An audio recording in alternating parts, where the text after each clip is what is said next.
Tahun 2024 adalah tahun untuk bangkit. Jadi teranglah. The year to arise and shine. Bangkitlah, terangmu sudah datang. Bangkitlah, terangmu sudah datang. Kemuliaan Tuhan telah terbit. Kemuliaan Tuhan telah datang. Kemuliaan Tuhan telah terbit atasku. Atasku. Atasmu. Atasmu. Atasku.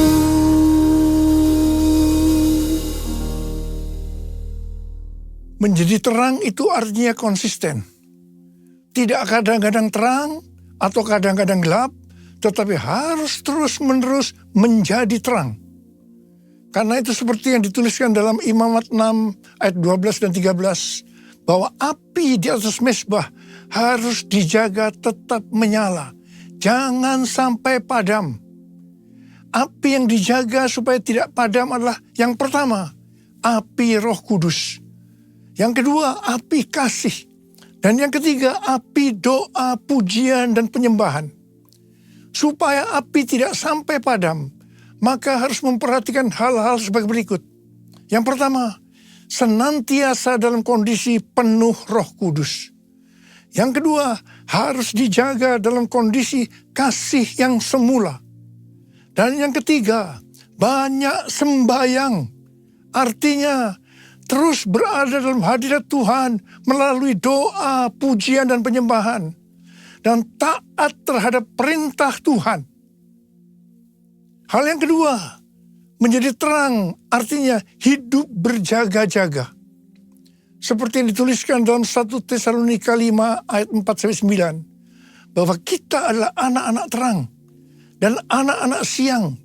Kita bukanlah orang-orang malam atau orang-orang kegelapan. Sebab itu baiklah kita jangan tidur seperti orang-orang lain. Tetapi berjaga-jaga dan sadar. Berbaju sirahkan iman dan kasih.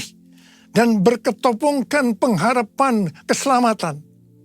Karena Allah tidak menetapkan kita untuk ditimpa murka.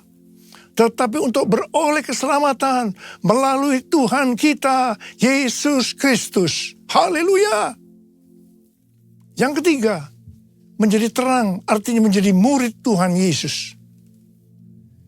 Judul perikop Matius 7, 12 sampai dengan 14 adalah jalan yang benar. Tuhan Yesus memberitahu kepada kita bagaimana masuk jalan yang benar. Matius 7 ayat 13 dan 14 berkata, masuklah melalui pintu yang sempit. Karena lebarlah pintu dan luaslah jalan yang menuju kepada kebinasaan. Dan banyak orang yang masuk melaluinya. Betapa sempitnya pintu dan sesaknya jalan yang menuju kepada kehidupan. Hanya sedikit orang yang mendapatinya.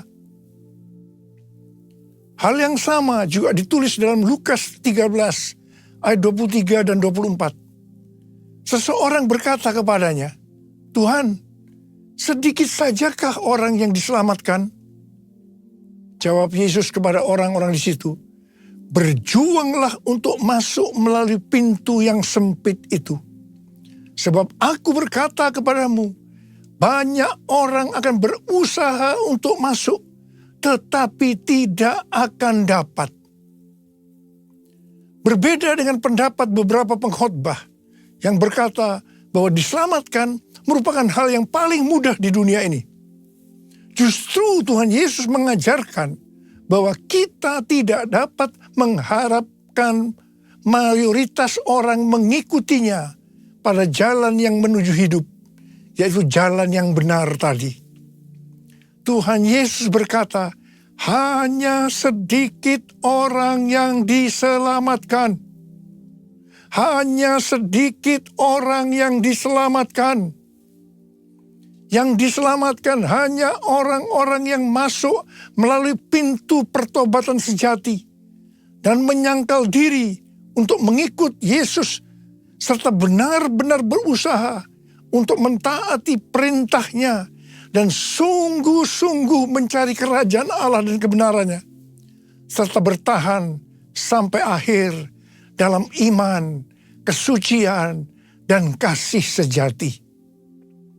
Tuhan Yesus berkata bahwa kita harus berjuang untuk masuk melalui pintu yang sempit itu.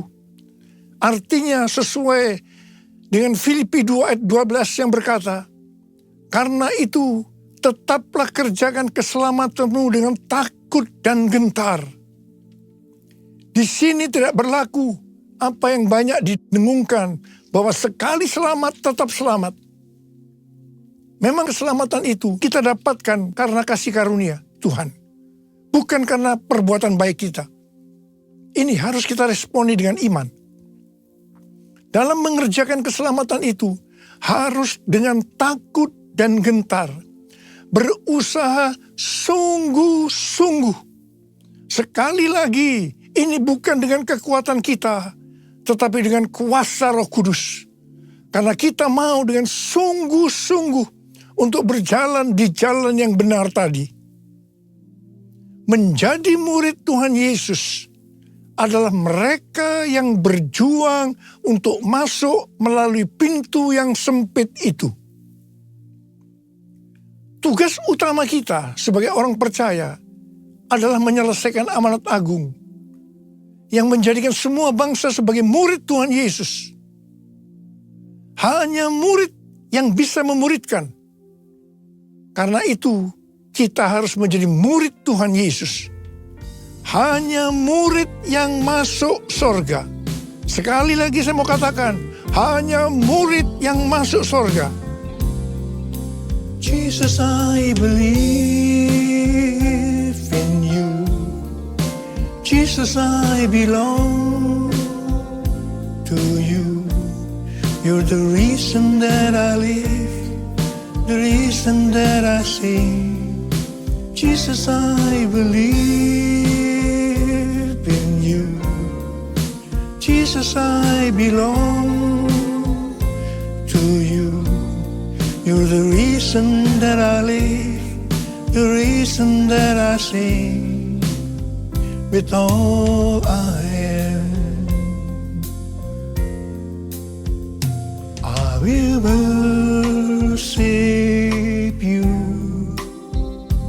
I will worship you. I will worship you, Jesus.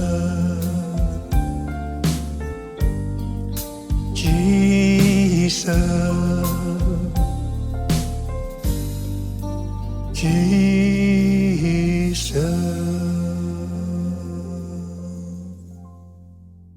Menurut penelitian dari Barna Group pada tahun 2020 tentang anak-anak muda Kristen yang berusia 18 sampai dengan 35 tahun di Indonesia dan dunia, maka didapatkan data sebagai berikut. Yang pertama, bukan Kristen lagi. Di Indonesia 2%, dunia 21%. Yang kedua, Kristen tapi tidak ke gereja. Di Indonesia 15%, di dunia 37%. Yang ketiga, Kristen ke gereja minimal 1 kali setiap bulan, tetapi bukan murid. Di Indonesia 64%, dunia 30%. Yang keempat, Kristen, murid yang tangguh, yang memenuhi 4 kriteria sebagai berikut. Yang pertama, rutin ke gereja dan memiliki komunitas di luar ibadah. Yang kedua, percaya teguh pada otoritas Alkitab. Yang ketiga, komitmen kepada Yesus secara pribadi, mengakui kematian dan kebangkitannya. Dan yang keempat, rindu imannya berdampak pada perkataan dan perbuatan. Itu di Indonesia 20%. Dan di dunia hanya 13%. Kalau melihat data-data ini, maka sebenarnya ini menjelaskan perumpamaan Tuhan Yesus tentang seorang penabur. Jadi waktu penabur itu menabur benih yang berbicara tentang firman Tuhan, maka ada 4 hal yang terjadi. Yang pertama, benih jatuh di pinggir jalan, lalu datanglah burung dan memakannya sampai habis. Ini berbicara tentang seseorang yang mendengar firman Tuhan, tetapi tidak mengerti. Maka datanglah iblis dan merampas yang ditebarkan dalam hati orang itu. Jadi, yang tadinya orang Kristen lalu bukan orang Kristen lagi. Dia sudah tidak ke gereja lagi. Yang kedua, benih yang jatuh di tanah yang berbatu-batu, yang tidak banyak tanahnya. Benih itu tumbuh tetapi tidak berakar. Waktu matahari bersinar, maka tanaman itu layu dan menjadi kering. Ini berbicara tentang orang yang mendengar firman dan menerimanya dengan gembira, namun tidak berakar dan tahan sebentar saja. Apabila datang penindasan atau penganiayaan karena firman itu, orang itu pun segera murtad. Ini yang disebutkan Kristen, tapi tidak ke gereja lagi. Hati-hati, orang seperti ini bisa murtad. Yang ketiga, benih jatuh di tengah semak duri. Lalu makin besarlah semak itu dan menghimpitnya sampai mati. Ini berbicara tentang orang yang mendengar firman, lalu kekhawatiran dunia, tipu daya kekayaan, dan kenikmatan hidup menghimpit firman itu sehingga tidak berbuah. Orang seperti ini ada di gereja, tetapi bukan seorang murid. Benih yang jatuh di tanah yang subur, ini yang keempat. Artinya, orang yang mendengar firman dan mengerti, karena itu ia berbuah. Ada yang 100 kali lipat, 60 kali lipat, 30 kali lipat. Dan mereka ini ada di gereja dan menjadi murid yang tangguh. Jadi, dari orang-orang yang pernah mendengar firman Tuhan dan masih ada di gereja, itu untuk data di Indonesia 64%. Bukan murid. Dan 20%-nya murid. Sedangkan data untuk dunia, 30%-nya bukan murid dan hanya 13%-nya murid. Data ini bukan hanya penting untuk diperhatikan, tetapi juga sesuatu yang genting. Di sini Tuhan Yesus mengingatkan yang menyebabkan seseorang tidak menjadi murid karena tidak berbuah. Mengapa? Yang pertama, karena kekhawatiran dunia. Yang kedua, tipu daya kekayaan.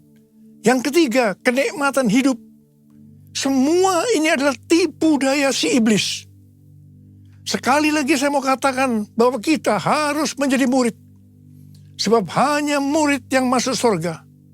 Saya mau katakan tidak mudah untuk menjadi murid Tuhan Yesus. Sekali lagi saya mau katakan tidak mudah untuk menjadi murid Tuhan Yesus. Kita akan melihat apa syarat menjadi murid Tuhan Yesus menurut Tuhan Yesus.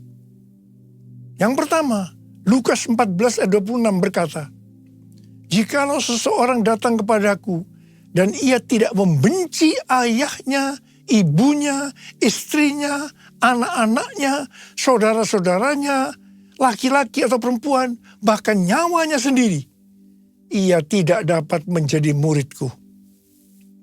Menurut Alkitab penuntun hidup berkelimpahan, membenci di sini berarti kurang mengasihi.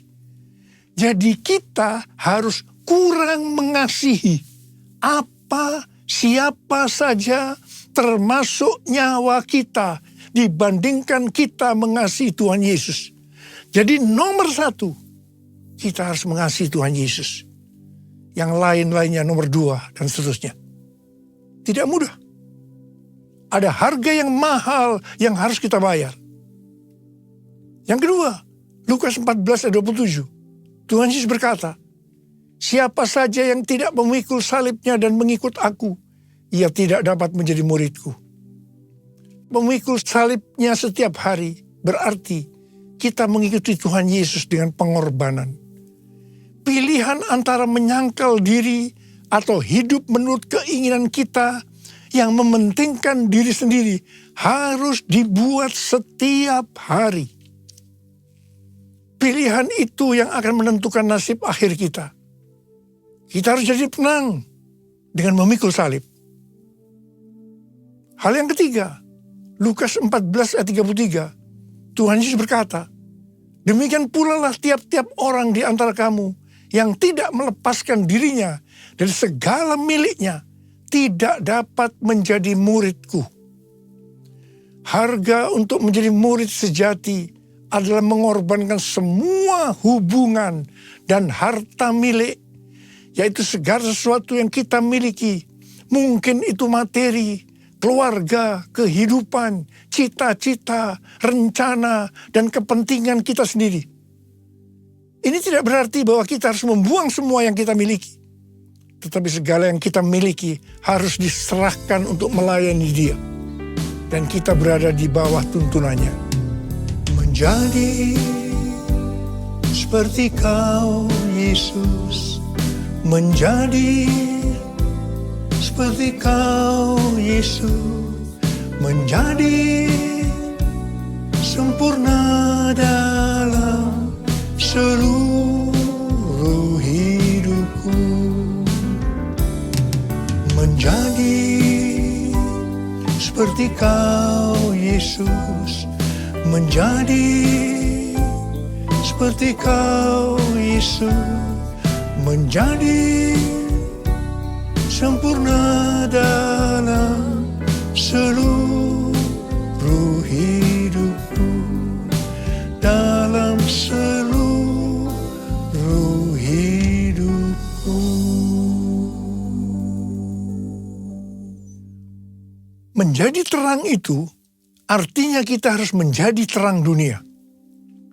Sesuai dengan Matius 5 ayat 14 sampai dengan 16, maka kita adalah terang dunia.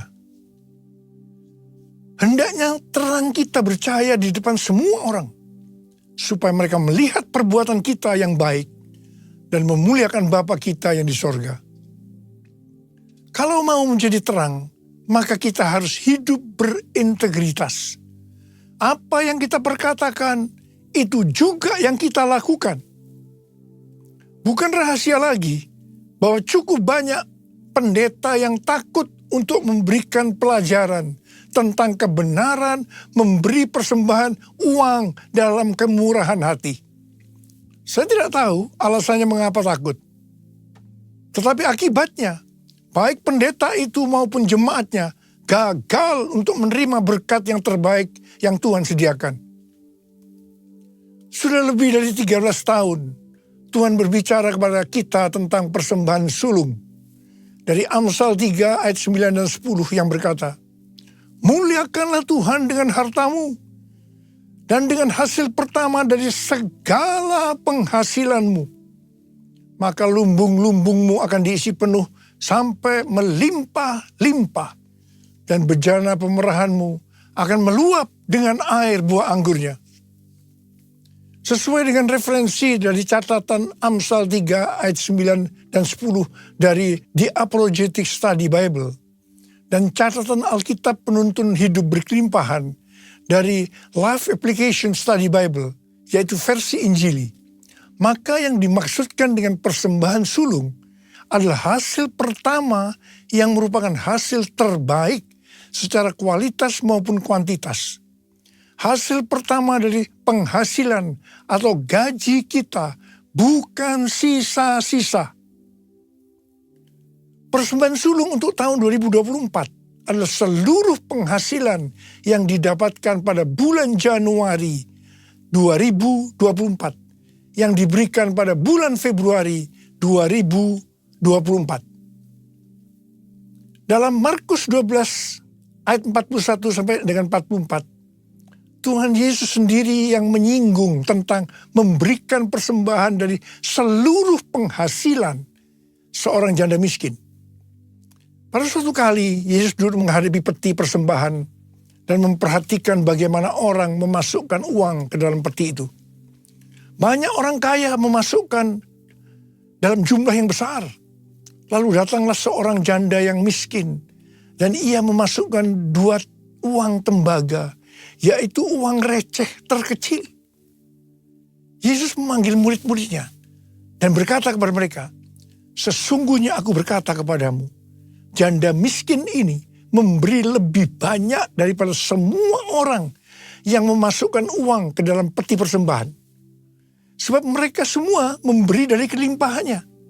Tetapi janda ini memberi dari kekurangannya semua yang dimilikinya, yaitu seluruh nafkahnya." Di sini Tuhan Yesus tidak melihat besarnya jumlah persembahan, tetapi berapa persen dari penghasilannya yang dipersembahkan.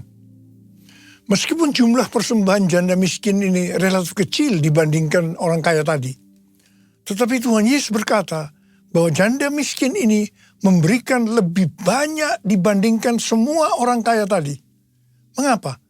Karena persembahan yang diberikan janda miskin itu adalah seluruh nafkahnya, yaitu seluruh yang dia miliki. Persembahan sulung merupakan tolok ukur yang valid untuk menguji apakah kita memberi dalam kemurahan hati. Persembahan sulung diberikan dengan kerelaan hati dan ucapan syukur, bukan karena paksaan. Sekali lagi saya mau katakan, bukan karena paksaan. Amsal 11 ayat 24 dan 25 berkata, "Ada yang gemar memberi, tetapi bertambah kaya. Ada yang menghemat secara berlebihan, namun selalu berkekurangan. Siapa banyak memberi berkat, diberi kelimpahan. Siapa memberi minum, ia sendiri akan diberi minum." Sebagai bapak rohani dan hamba Tuhan, selama 13 tahun ini, saya bukan hanya mengajarkan tentang persembahan sulung, tetapi juga melakukannya. Tema khotbah untuk bulan Februari tahun 2024 ini adalah kita harus menjadi murid Tuhan Yesus. Ada berapa banyak di antara saudara yang berkata, "Tuhan, saya mau menjadi murid Tuhan Yesus. Saya mau menjadi murid-Mu ya Tuhan Yesus." Angkat tangan. Katakan bersama saya, "Ini aku Tuhan, utuslah aku, sampai generasiku diselamatkan. Ini aku Tuhan, utuslah aku, sampai generasiku diselamatkan. Sampai generasiku diselamatkan." Sekali lagi katakan, sampai generasiku diselamatkan. Mari kita angkat tangan kita. Kita berbahasa roh, sembah Dia. Uriala masyandara kana mayara la bala bala bala bala bala. Uriala la bala bala bala bala bala bala bala bala bala. Sembah Dia. Berbahasa roh, berbahasa roh, berbahasa roh. Uriala kana mayara la bala bala bala bala bala bala bala bala. Rada bala bala. Tuhan, urapi kami semua. Urapi Tuhan anak-anak-Mu yang sudah mengangkat tangan mereka. Mereka berjanji saat ini Tuhan, kami mau menjadi murid Tuhan Yesus. Kami mau menjadi murid Tuhan Yesus. Terima pengurapan Tuhan, terima. Terima kasih Tuhan. Terima kasih. Dalam nama Yesus. Amin.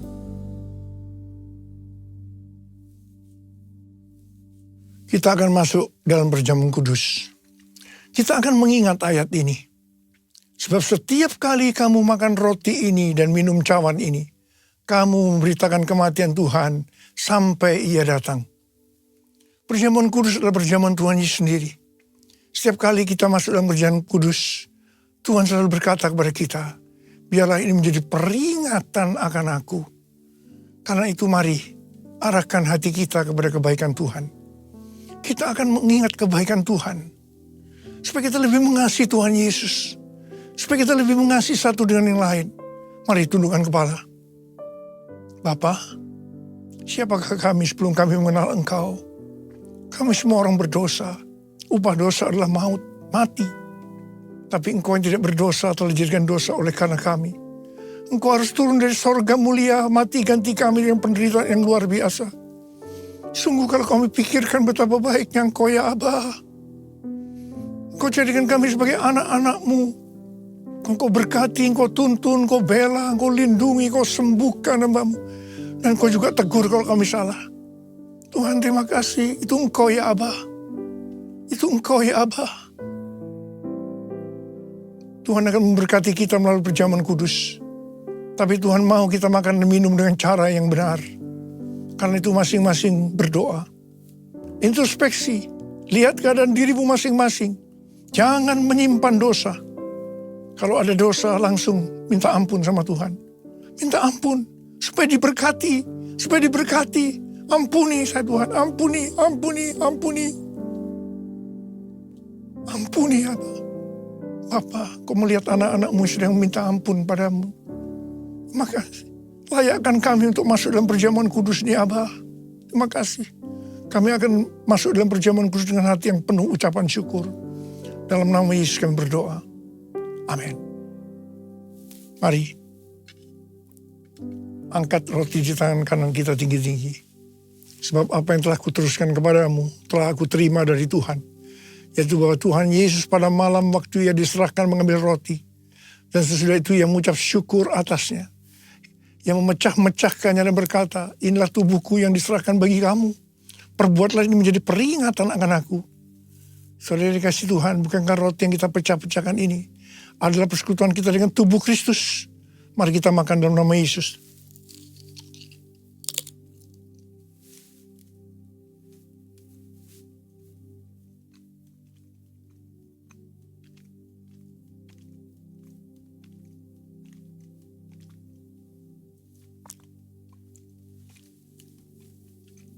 Angkat cawan di tangan kanan kita tinggi-tinggi. Demikian juga yang mengambil cawan sesudah makan lalu berkata, cawan ini adalah perjanjian baru yang dimeterkan oleh darahku. Perbuatlah ini setiap kali kamu meminumnya menjadi peringatan akan aku. Saudara kasih Tuhan, bukankah cawan pengucapan syukur, yang atasnya kita ucapkan syukur, adalah persekutuan kita dengan darah Yesus. Mari kita minum dalam nama Yesus.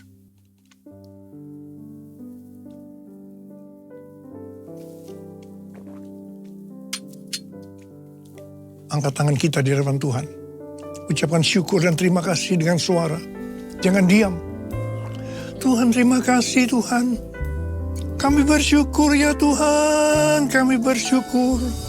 Kami bersyukur ya Tuhan. Kami bersyukur ya Tuhan. Kau melihat anak-anakmu Tuhan yang sedang mengangkat tangan mereka. Bapa jamah kami, jamah anak-anakmu. Jamah anak-anakmu ya Tuhan. Saat ini kau sedang menyembuhkan yang sakit. Sedang membebaskan yang terikat.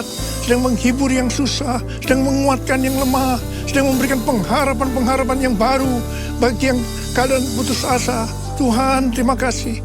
Terima kasih Tuhan. Terima Tuhan. Terima kesembuhan. Terima kesembuhan. Terima kasih Allah. Terima kasih. Terima kasih. Terima kasih Yesusku, terima kasih Yesusku.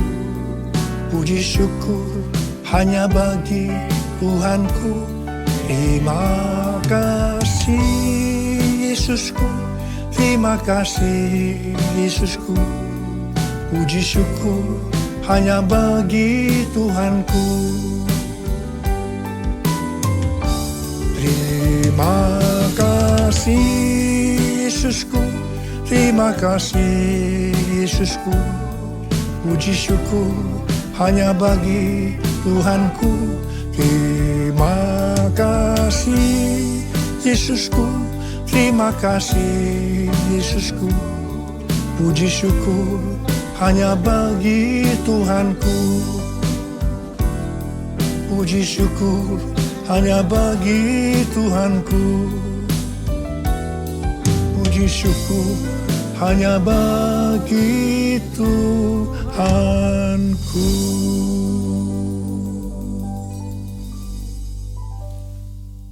Terimalah berkat Tuhan. Kasih karunia berlimpah-limpah daripada Allah Bapa di dalam anak yang tunggal Yesus Kristus. Persekutuan yang manis dengan Roh Kudus menyertai kita semua mulai hari ini. Sampai Tuhan Yesus datang menjemput kita di awan-awan dan bahkan sampai selama-lamanya. Yang percaya bersama-sama katakan, Amin.